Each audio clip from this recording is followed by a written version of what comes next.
You may recall that a couple of years ago I did a series called The Pen from the Point.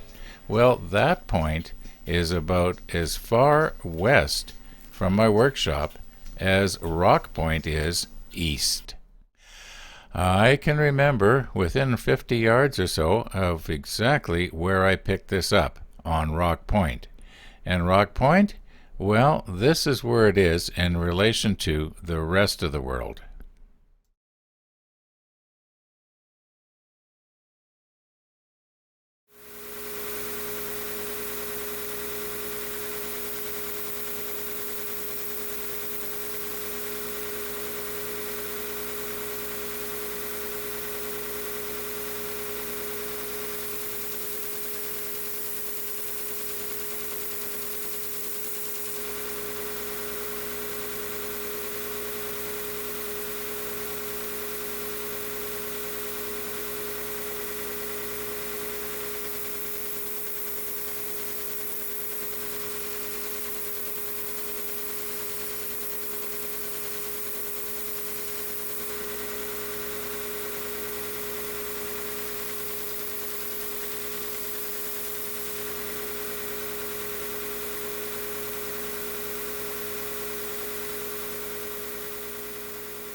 Now I realize that there are those of you that want to see the ends of my fingers and just see how much is left.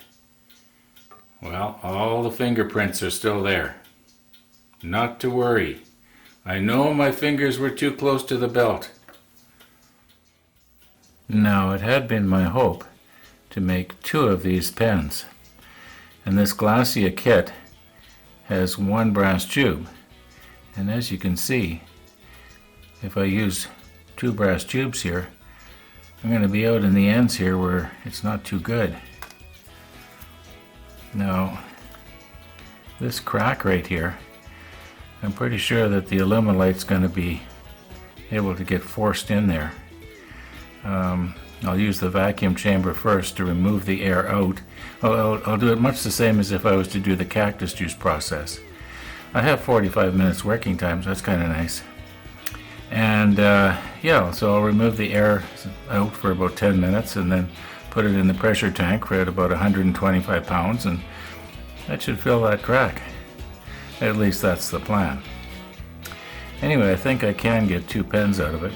I want to have 2 pens because when I picked up this little piece of wood, my brother was with me, and I want to give him one. Anyway, that will be tomorrow. Thanks for watching. You too, Jackson.